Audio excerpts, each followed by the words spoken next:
My mother kicked me out of our house for her boyfriend, Derek, who needed my room as his home office. She even sold my nursing textbooks and clinical records to fund his cryptocurrency schemes. Now she's lost everything in yet another investment scam.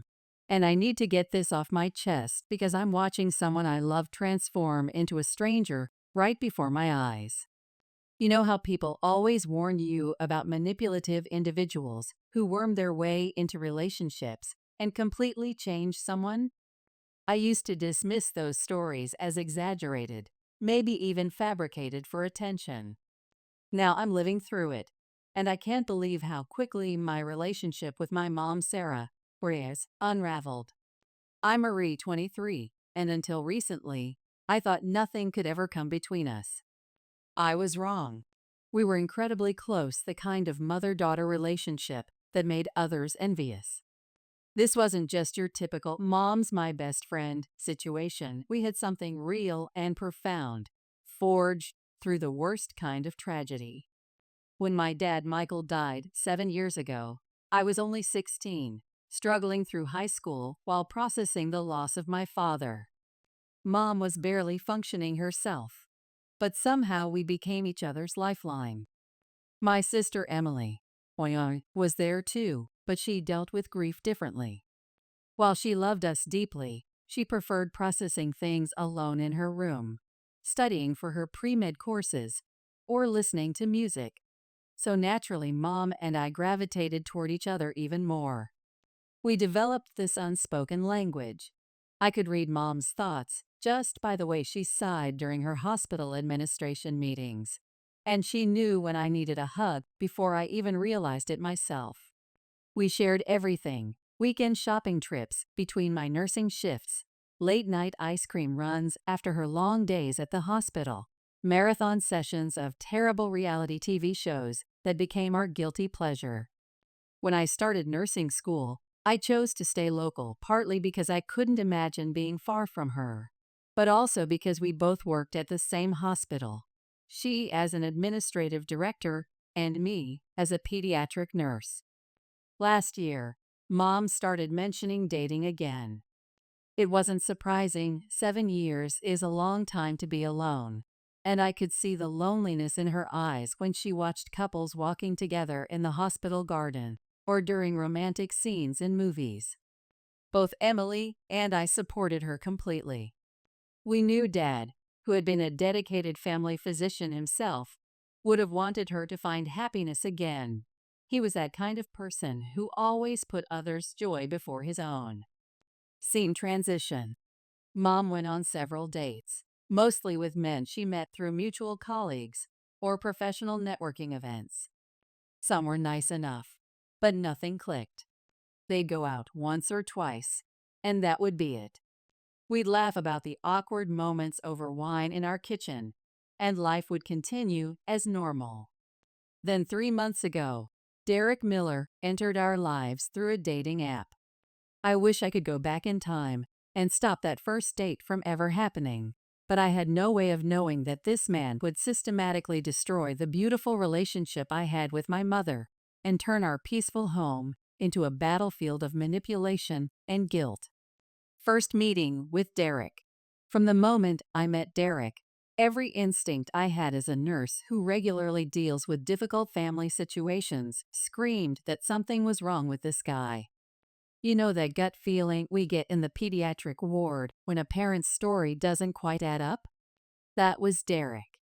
He showed up to our house in a wrinkled button-down shirt that looked like it hadn't seen an iron in years, carrying an expensive laptop bag that seemed out of place with his overall appearance, and within minutes, he was sprawled across our couch like he owned the place. Mom introduced him with such pride in her voice, but all I could see was a middle-aged former IT manager who'd somehow convinced my intelligent, hard-working mother that he was worth her time. The red flags were everywhere. He kept talking about how he'd left his previous position because the company couldn't appreciate his vision, claimed he was between opportunities, and wouldn't stop rambling about these mysterious cryptocurrency investment ventures that were supposedly going to make him rich. I've spent enough time in the pediatric oncology ward to know what denial looks like. And Derek was in deep denial about his own situation. "Sarah, your daughter's really underestimating the potential here," he'd say, giving me this condescending look. "The traditional employment model is dying. The future is in digital assets and decentralized finance." I really tried to give him a fair chance, mostly because I hadn't seen my mom smile like that since before Dad died. She was practically glowing in those first few weeks, always humming to herself while doing paperwork in her office and fixing her hair more often. I kept telling myself that maybe there was something special about him that I just couldn't see, the same way some of our young patients' parents can't see the severity of their child's condition at first. Daily life with Derek. But that optimism died pretty quickly when Derek started treating our house like his personal office space. He would show up unannounced and stay for days at a time, emptying our fridge and leaving energy drink cans everywhere. Mom would leave for her early morning administrative meetings, and Derek would still be in his pajamas, stretched out on the couch with his laptop, surrounded by empty coffee cups and takeout containers. He'd still be there when she got home, in the exact same position, except now he'd be surrounded by even more mess. The worst part, he'd expect her to clean it all up, and she actually would. This successful hospital administrator, who managed hundreds of staff and ran multiple departments, was suddenly picking up after a grown man who contributed absolutely nothing to our household. Derek's escalating presence. The more time passed, the more Derek made himself at home in our space. He had claimed our living room as his trading office, with multiple screens set up displaying crypto charts and trading platforms. The TV was always blaring financial news or crypto YouTubers, or he'd be scrolling through investment TikToks with the volume turned up way too loud, laughing at crypto bros while I tried to review my patient charts from my night shifts. He never contributed to groceries or bills, but he sure had no problem sending my mom to pick up his favorite premium coffee or asking her to order specific health foods that were supposed to optimize his trading performance. I couldn't walk through my own living room without having to navigate around his multiple charging cables or dodge the mess of supplements and energy drink cans he left everywhere. When I'd try to talk to Mom about it in her office at the hospital between my rounds, she'd wave it off with excuses like, "He's networking with major crypto investors," or "He's researching the next big blockchain opportunity." But I never once saw him do anything that looked remotely like actual work. The only thing he was investing in was making our couch permanently smell like expensive cologne and energy drinks. Confrontations. I tried everything I could think of to make my mom see what was happening. During our lunch breaks at the hospital, I'd point out how he never contributed to anything, how he treated our home like his personal trading floor, how he was clearly taking advantage of her position and generosity. But she had an excuse ready for everything. "He's just going through a transitional phase," she'd say, or "he just needs someone to believe in his vision." I gave him chance after chance, hoping maybe he'd prove me wrong, just like sometimes our terminal patients surprise us with unexpected recoveries. But months went by and nothing changed. If anything, he got more comfortable being useless. The guy wasn't even pretending to look for real work anymore. He'd openly brag in front of the hospital staff who visited our house about how he was too sophisticated for traditional employment and how he was waiting for the right crypto opportunity to present itself. Meanwhile, my mom was working overtime, managing hospital budgets to support his expensive trading setup, and he didn't show an ounce of guilt about it. Attempting diplomacy. I started trying to approach the situation more professionally, using the same communication techniques I'd learned for dealing with difficult patient families. I thought maybe if I showed interest in his investment plans, he'd reveal just how empty they were. So I'd carefully ask about his trading strategy whenever he was sprawled on our couch, usually surrounded by his usual mountain of empty cold brew bottles and protein bar wrappers. Big mistake. These simple questions would trigger these long, nonsensical monologues about cryptocurrency that made me want to bang my head against the nurse's station wall. He'd lean forward, premium coffee in hand, and start talking about his latest sure thing while pulling up charts on his triple monitor setup. Sometimes it was some new cryptocurrency token. Other times it was some vague blockchain startup idea. Or my personal favorite, his plan to become a crypto influencer, despite barely understanding the technology himself. The most infuriating part was how he'd act like he was sharing profound market wisdom with me, like I should be taking notes instead of preparing for my night shift at the pediatric ward. "You see, Marie," he'd say with that condescending smirk I'd grown to hate, "while you're stuck in that traditional healthcare system, real wealth is being created in the digital space. Your generation needs to think bigger."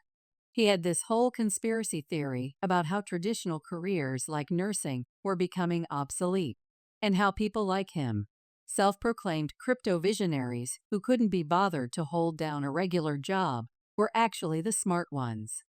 He'd wave his imported coffee around, getting more animated as he talked about how the traditional education system had failed him because he was too much of a disruptive thinker to conform. Meanwhile, I'm sitting there in my scrubs, thinking about how this disruptive thinker couldn't even disrupt his way to paying for his own groceries. The breaking point. One evening, after a particularly draining shift in the pediatric oncology ward, I came home to find Derek in his usual spot, already several energy drinks deep into another one of his crypto rants. He was going on and on about how he was too financially literate for traditional employment while I was still in my scrubs, emotional from losing a young patient that day. "You healthcare workers just don't understand the future of finance," he declared, barely looking up from his trading screens. "You're all stuck in this outdated system of trading time for money." I couldn't take it anymore. The contrast between what I'd dealt with at work, real life, death, families in crisis, and this man's delusional cryptocurrency dreams was too much. I asked him the obvious question. If he was such a financial genius, why couldn't he manage to find any success in either traditional or crypto markets? The look he gave me could have frozen and for a line. He launched into this condescending speech about how hospitals and healthcare were just another failing system, and how medical professionals were mindless drones following protocols. The irony of this man who spent his days watching crypto TikToks and mooching off my mom calling healthcare workers mindless was apparently lost on him. Mother's intervention. What happened next showed me just how far gone my mom was. She came storming into the room in her hospital administrator suit and started yelling at me, defending this leech who was bleeding her dry.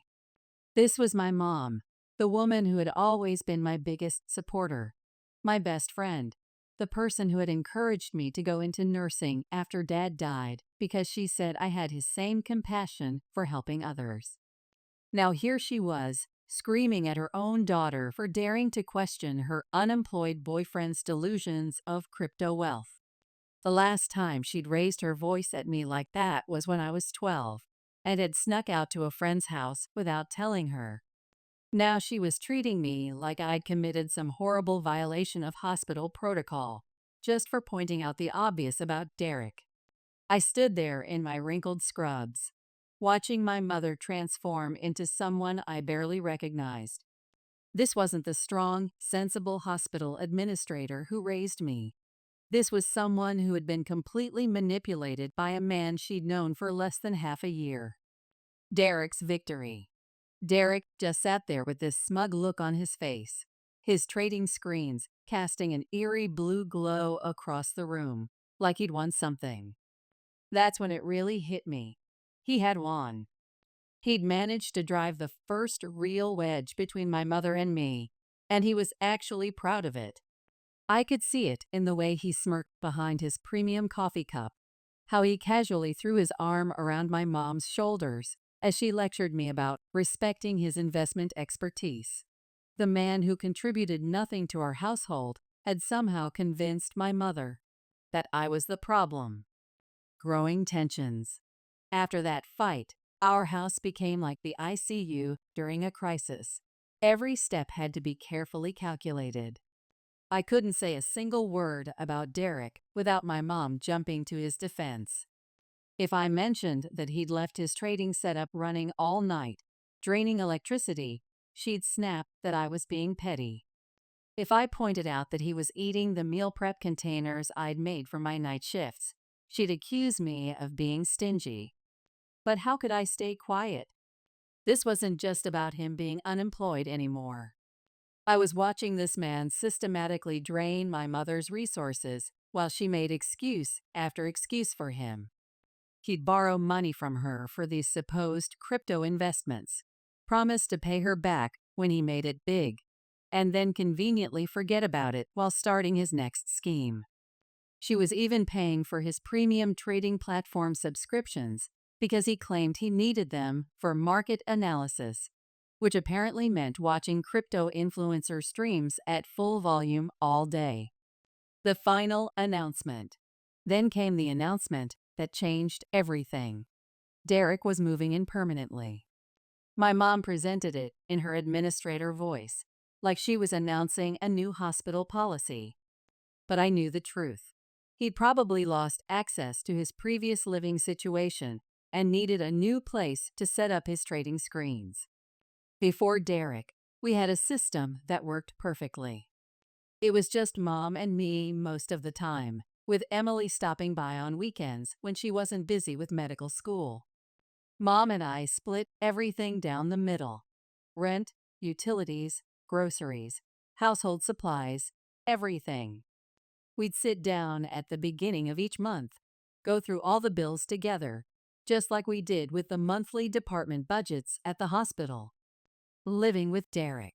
But Derek's arrival turned our carefully balanced household upside down like a crashed medical cart. Suddenly, our grocery bill doubled, but our contributor count didn't.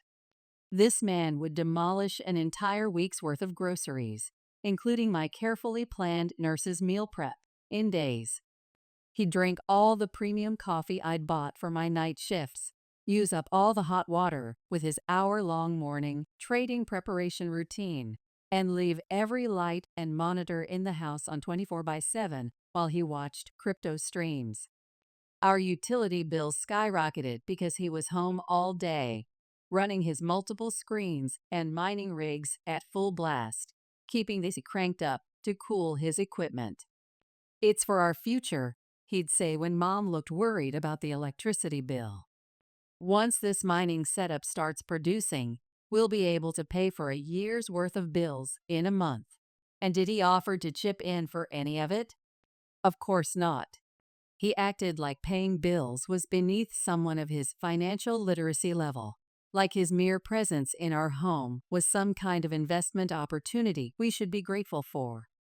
I couldn't believe my mom, who scrutinized every department budget at the hospital, was turning a blind eye to this financial hemorrhage. The mounting pressure. What really got to me was watching my mom struggle with the increased expenses, while Derek acted like it was his right to live off our hard work. I was essentially subsidizing this grown man's crypto trading lifestyle because half of what I paid for bills and groceries was going toward his consumption. Every time I opened the fridge to find my post-shift meal prep containers empty because Derek had helped himself to my food, or came home to find him using my nursing laptop because his trading platforms had crashed, I felt my blood pressure rise to dangerous levels. "You need to learn to share resources more efficiently," he'd lecture me, while consuming the meals I'd prepared for my 12-hour shifts. In the crypto world, we understand that everything is about resource allocation. I kept hoping that living with us full-time would force him to get his act together. Maybe Mom would finally see how much of a burden he was and give him an ultimatum about finding real work. but I was being as naive as a first-year nursing student. Instead of pushing him to be more responsible, moving in just made Derek more comfortable with his parasitic lifestyle. Derek's takeover. He started treating our home like his personal trading floor, spreading his mining equipment everywhere, turning the living room into his crypto command center for his non-existent investment success. He even had the nerve to complain about our internet speed, suggesting Mom should upgrade to the most expensive plan for his trading algorithms, with her money, of course. Meanwhile, I was watching my savings dwindle because I was essentially paying to support not just myself and help my mom, but also this crypto-obsessed freeloader who had inserted himself into our lives. Every morning I'd leave for my 7 a.m. shift at the pediatric ward, stepping around his mining rigs and trading setup in the living room where he'd be passed out on the couch, surrounded by evidence of his late-night trading sessions and energy drink binges.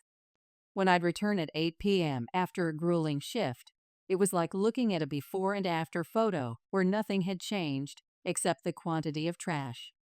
He'd be in the exact same position, maybe shifted slightly to the left, with a fresh collection of cold brew bottles and protein bar wrappers around him. Multiple screens would be displaying crypto charts and trading videos, and he'd barely acknowledge my existence except to ask if my mom was coming home soon, probably because he wanted her to pick up more premium coffee on her way back from the hospital. A mother's transformation. The worst part was watching my mom come home exhausted from a full day of hospital administration, only to immediately start cleaning up after him like she was his personal assistant. She'd organize his trading receipts, clean his coffee cups, even do his laundry when he'd finally changed clothes after wearing the same thing for days. This was a woman who managed an entire hospital department, making life and death decisions daily, reduced to picking up after a wannabe crypto trader. This was my breaking point. I couldn't stand watching this man treat my mother like a servant while he contributed absolutely nothing to our household. After a particularly rough day of losing a young patient, and then coming home to find he'd somehow managed to dirty every dish in the kitchen, making his brain-boosting trading smoothies, I decided it was time for a serious conversation with my mom. The confrontation. I waited until a Saturday morning, when Derek was still sleeping off his usual Friday night trading session. Mom and I used to have our coffee together on Saturday mornings before our hospital shifts, one of our old traditions that Derek had mostly ruined, but I managed to catch her alone this time. I had everything planned out in my head, all the points I wanted to make about how unfair this situation had become, just like I would prepare for a difficult family consultation at the hospital. The final discussion. I showed her our utility bills from before and after Derek moved in with his crypto mining setup. They'd nearly tripled. Like a patient chart showing clear signs of decline, I broke down our grocery expenses, pointing out how we were spending more money, but somehow had less food in the house than ever. I reminded her that I was basically paying to support Derek too, since my contribution to bills was now covering his excessive electricity use for mining rigs and trading stations. I tried to be gentle but firm, just like when I have to give difficult news to parents in the pediatric ward, explaining how it hurt to see her working so hard while he couldn't even be bothered to clean his coffee cups. "Look at these numbers, Mom," I said, laying out the bills like I would present patient data. "This isn't sustainable. Our household budget is bleeding out, and Derek's crypto dreams aren't going to save it." The moment I saw her face hardening, like she was putting on her hospital administrator mask, I knew this wasn't going to go well. She immediately got defensive and tried to deflect by bringing up Emily, saying it wasn't fair that I never complained about my sister not contributing financially. I couldn't believe she was making that comparison. Emily was a full-time medical student who came home occasionally on weekends, always cleaned up after herself, and even helped organize our medical supplies. She'd spent her breaks helping with household repairs that Derek should have been handling, but was too busy analyzing market trends to deal with. When Emily stayed with us, she did her own laundry, cooked meals for everyone, and never expected Mom to wait on her hand and foot. The breaking point. The fact that my mom was trying to compare her responsible daughter, studying to become a doctor, to her crypto-obsessed boyfriend showed just how far Derek's manipulation had gone. I spent over an hour trying to reason with her, showing her bank statements like I would show medical charts, pointing out how our household dynamics had shifted, explaining how Derek's presence was affecting not just our finances, but our relationship too. "You're starting to sound just like the conservative hospital board," she snapped. "Sometimes you have to take risks to get ahead in life." Derek understands that. I tried appealing to her logical side, the side that made her such an effective hospital administrator, the side that had always taught me about financial responsibility and self-respect. But it was like trying to convince a family in denial about their child's prognosis. Every point I made was met with either a defensive, "Derek is working on something big," or an accusation that I was being selfish and unsupportive. Multiple attempts. This wasn't just one conversation either. Over the next few weeks, I tried different approaches, using every communication technique I'd learned from dealing with difficult situations in the pediatric ward. I attempted to discuss it when she seemed in a good mood during our hospital lunch breaks, when we were reviewing department budgets together, even once when she mentioned being worried about the rising costs of Derek's trading equipment. Each time I thought maybe this would be the moment she'd see reason, like when a parent finally accepts their child's diagnosis. I gathered evidence like I was building a patient case, researched local IT job opportunities that would be perfect for Derek, compiled statistics about crypto scams, even offered to help him with his resume. Not that he'd ever accept help from a traditional healthcare worker like me. But every attempt ended the same way, with Mom shutting down the conversation and telling me their relationship wasn't my business, even though his crypto mining operation was affecting every aspect of my life too. The final confrontation. My final attempt to talk to my mom about Derek turned into the conversation that would destroy our relationship forever. I had just finished a devastating shift where we'd lost 2 patients, and I found Derek, as usual, sprawled on the couch, surrounded by his crypto mining rigs and trading screens. Mom was in the kitchen making dinner for him, of course, and I decided to try one last time to make her understand my concerns. But the moment I started talking about Derek's unemployment and his constant crypto schemes, she completely lost it. It wasn't just anger. It was like 7 months of Derek's manipulation came pouring out all at once. She started screaming about how I was trying to ruin her chance at financial freedom, how I was being selfish and controlling. According to her, I was just a jealous daughter who couldn't handle seeing her mother pursuing modern investment opportunities. She threw everything at me. How I was stuck in an outdated profession. How I was trying to keep her from achieving crypto wealth. How I needed to grow up and accept that she deserved financial independence. Then apparently Derek had been telling her stories about how I was treating him. He claimed I was constantly hostile, that I made him feel unwelcome in his trading headquarters. Funny how our living room became his office when he wasn't paying a cent toward it, that I was deliberately trying to sabotage his mining operation. I stood there in my scrubs, still smelling of hospital antiseptic, as she listed off all these supposed offenses I'd committed against precious Derek.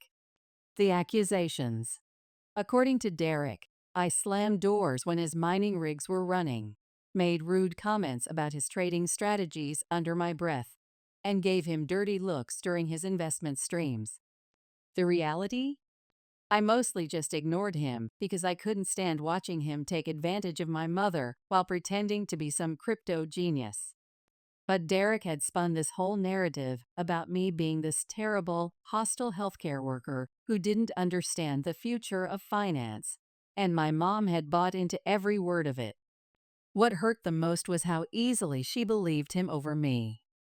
This was the woman who had known me my entire life, who had watched me follow in Dad's footsteps into healthcare, who had been my best friend through nursing school and my early career. But now, after just 7 months, she was taking the word of this crypto-obsessed freeloader over her own daughter. Every time I tried to defend myself or explain that Derek was lying, she'd cut me off with another accusation about how I was stuck in my traditional mindset. The ultimatum. And then came the words that would change everything. If you can't learn to accept Derek and his trading operation, you need to move out. Just like that. She was choosing him over me. We had a plan. I was supposed to stay until March, until my 24th birthday, when I'd have enough saved for a down payment. It was all worked out. I just started getting comfortable in my role in pediatric nursing. The pay was barely enough to live on, and we had specifically agreed that living at home while I saved up was the smart financial move. But now in November, with barely any savings and winter coming on, she was telling me to get out because I wouldn't play nice with her unemployed crypto trading boyfriend. The worst part, this was exactly what Derek wanted. In just 7 months, he had managed to turn my mother against me so completely that she was willing to throw her own daughter out into the cold. All those years of love and trust and friendship, all those shared moments in the hospital corridors, meant nothing compared to the lies of a man who contributed nothing but empty promises and energy drink cans to our household. I'd been replaced by someone who hadn't even been in our lives long enough to know what floor my mother's office was on, or how she took her coffee during long administrative meetings. The planned eviction. The more my mom talked, the clearer it became that this wasn't a spontaneous decision. The way she had all these rehearsed responses ready, how she kept using phrases that sounded exactly like something Derek would say about embracing the crypto future. It was obvious they had discussed this before.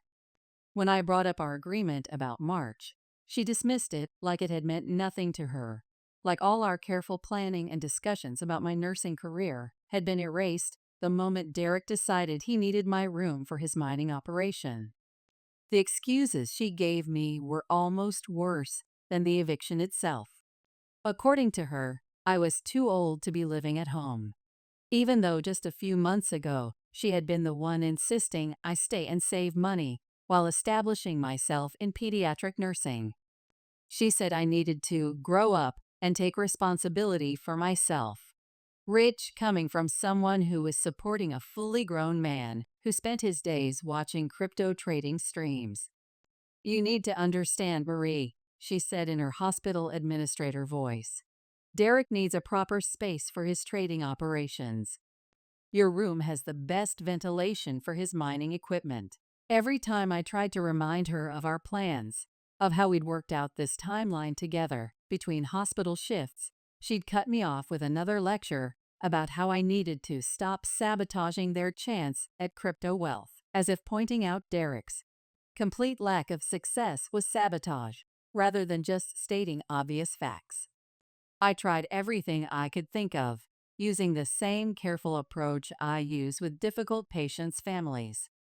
I showed her my bank account, proving that I didn't have enough saved for first and last month's rent plus security deposit.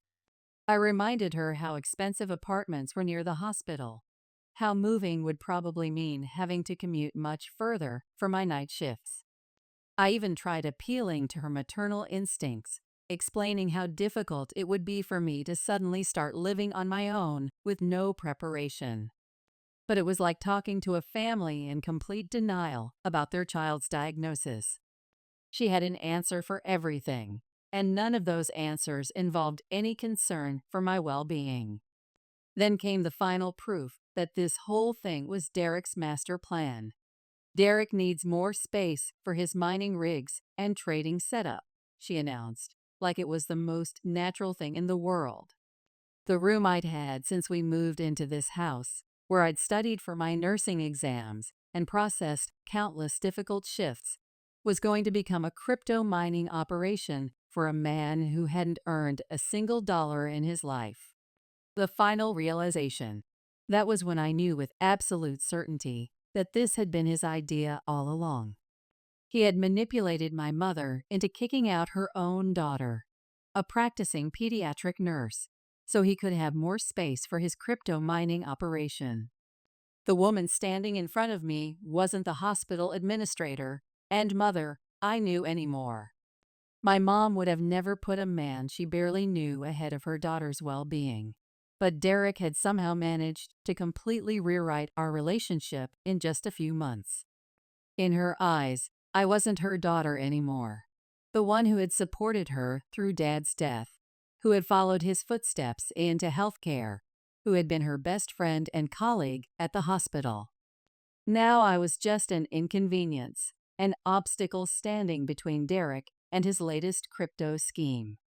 He had convinced her that her own daughter's stability and safety were less important than his need for a mining room where he could presumably continue doing absolutely nothing productive all day.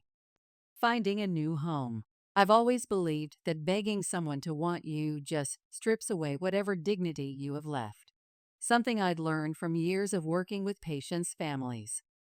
Looking at my mother that day, seeing how completely Derek had poisoned her against me with his crypto dreams, I knew that no amount of pleading would change her mind.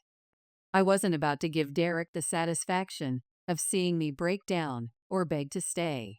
I was certain he would have loved that, would have used it as more ammunition to paint me as the immature healthcare worker who couldn't see his crypto vision. So I just looked my mother in the eye and asked her one final time if this was really what she wanted. When she said yes without even a moment's hesitation, I felt the last thread of our relationship snap like a broken line. I had to take precious time off work, time I couldn't really afford, to look at apartments.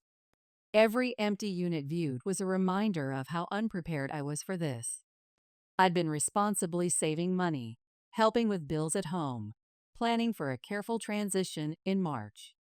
Now here I was in November, frantically trying to find somewhere, anywhere, that would accept a tenant with barely enough savings for a security deposit, even with my steady nursing job.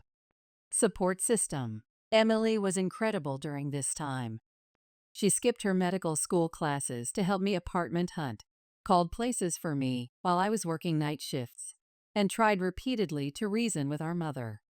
But Mom had made her choice, and that choice was Derek and his crypto schemes.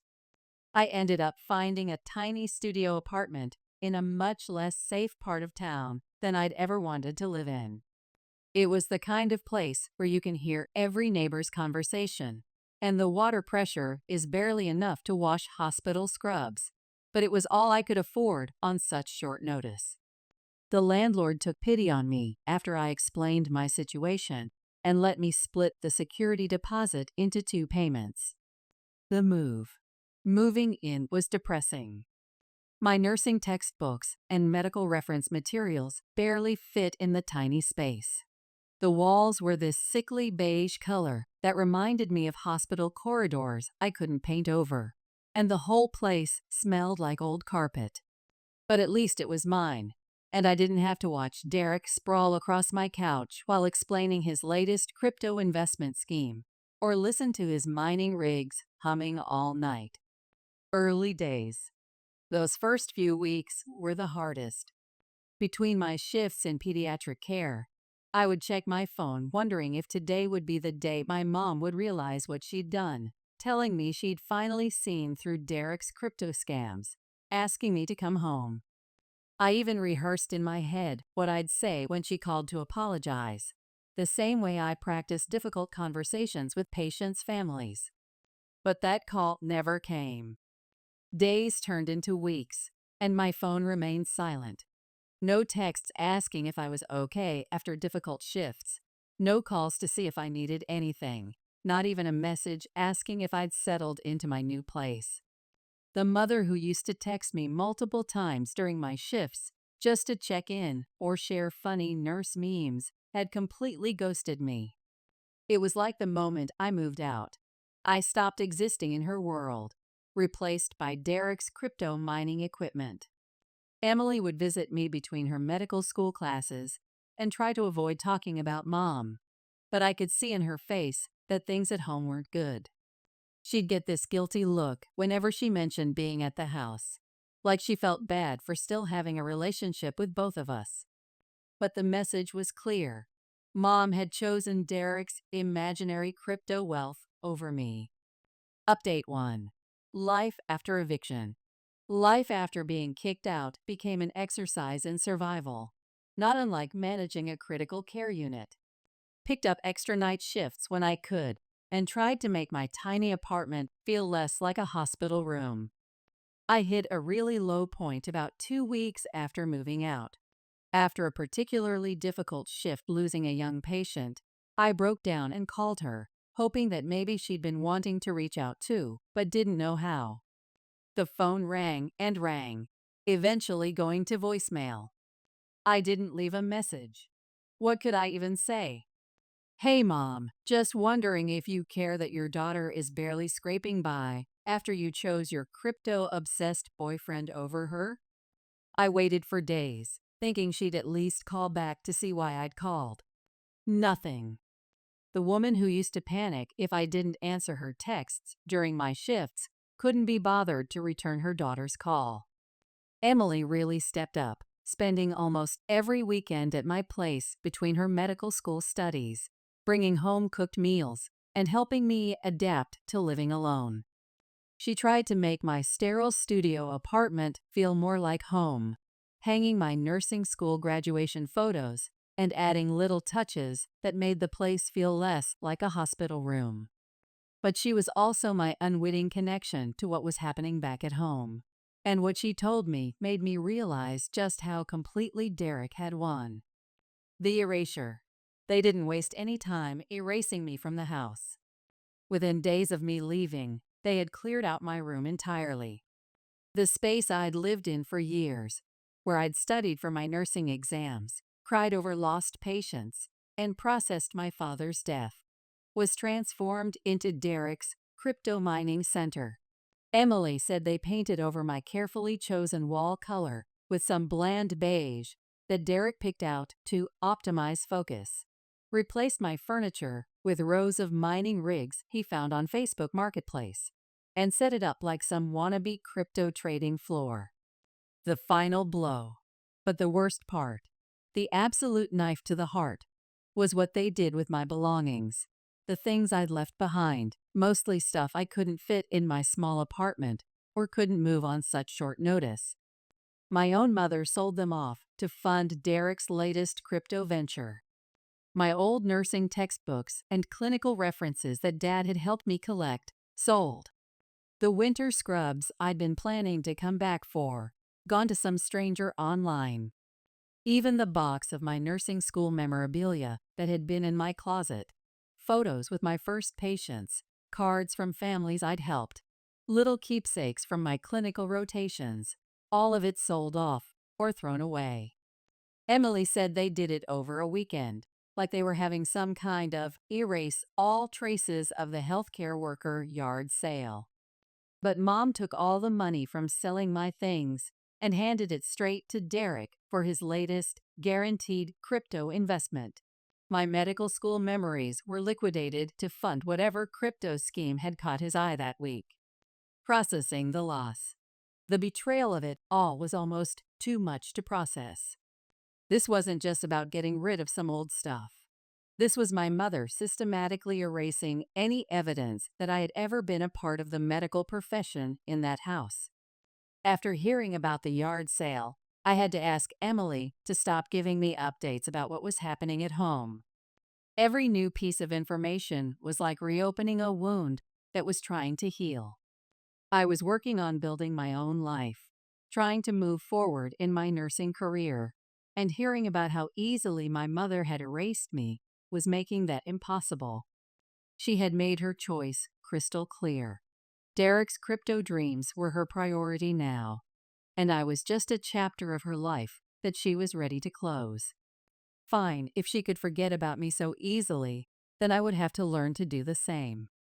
I told Emily I appreciated her keeping me in the loop, but I needed to focus on my future in healthcare, not on the mother who had so easily discarded me for a man who couldn't even hold down a real job. New beginnings. The months following my forced exodus from home became a crash course in survival, not unlike my first months as a pediatric nurse. I picked up every extra night shift I could get at the hospital, learned to cook cheap meals that could last several overnight rotations, and became an expert at finding free entertainment between shifts.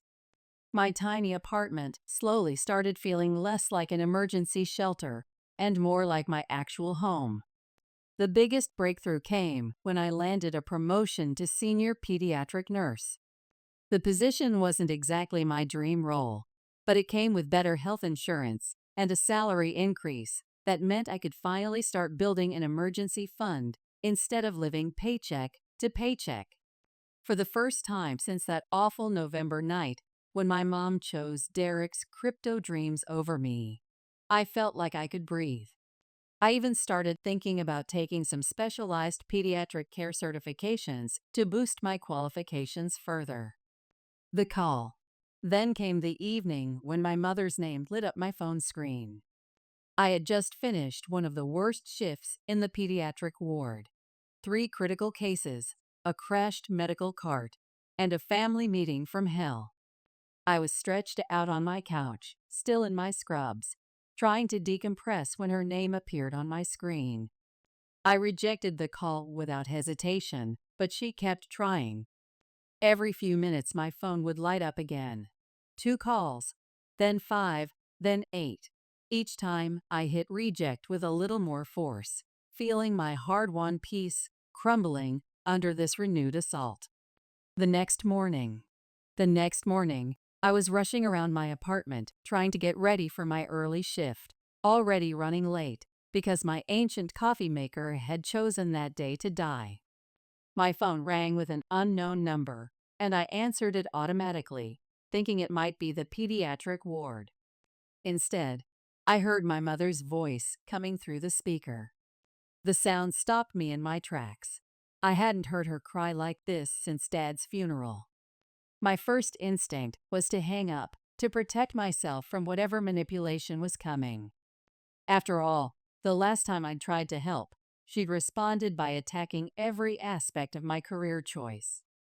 But something in her voice made me pause, my finger hovering over the end call button, just like when I'm about to call time of death, but notice one last vital sign.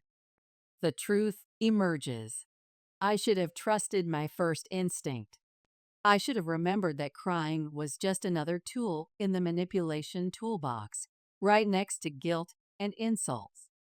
But no matter how much someone hurts you, when you hear your mother crying, some deep-rooted part of you, the same part that makes me stay late after my shifts to comfort worried parents, wants to make it better.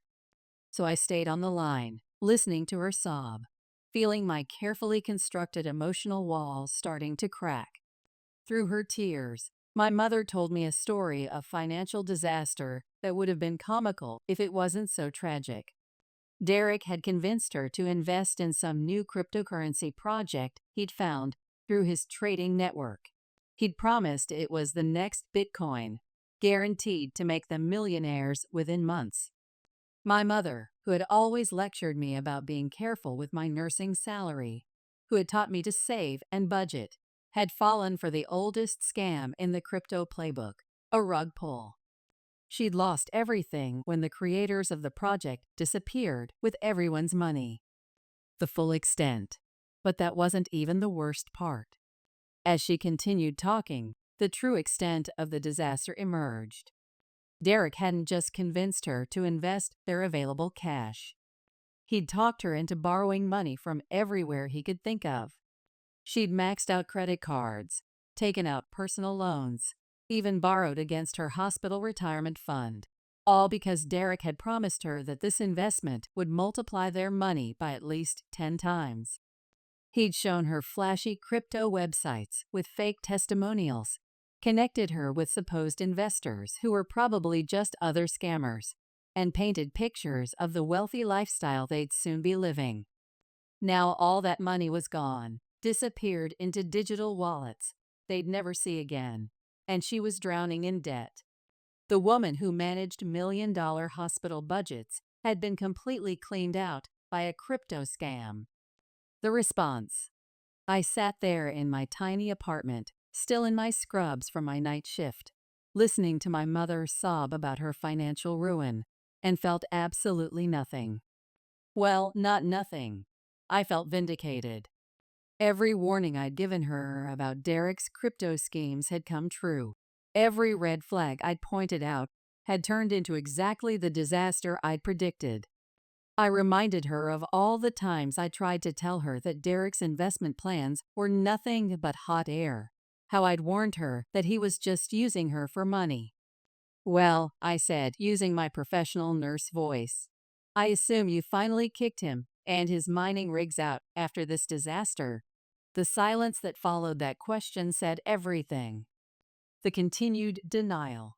It's not Derek's fault, she finally mumbled, sounding exactly like the family members who defend abusive relatives in the hospital. He didn't know it was going to be a scam. He lost his mining investment too. I had to laugh at that, the kind of bitter laugh we nurses sometimes share after a particularly frustrating case conference. What money had Derek lost? He'd never had any money to lose. Every cent that disappeared into the crypto void had come from my mother's pockets. I reminded her that real investments come with risk disclaimers, not guaranteed returns. Real financial opportunities don't require you to drain your retirement account. But Derek had promised her crypto riches and digital gold, had acted like this was a sure thing, and she'd believed him over her own daughter's warnings. When she confirmed that she was still with Derek, still letting him run his mining rigs in my old room that he'd turned into his trading headquarters for his non-existent crypto empire, I'd heard enough. I told her plainly that I wouldn't give her a single dollar while she was still with the man who had systematically destroyed her finances with his crypto schemes. The blame game. That's when the real show started. Her tears dried up instantly, replaced by the defensive anger I'd come to expect. Suddenly, this whole situation was somehow my fault. If I hadn't been so skeptical of cryptocurrency, if I hadn't forced her to choose between us, if I had just stayed and kept contributing to the household expenses while Derek built his mining operation, none of this would have happened. The mental gymnastics were impressive.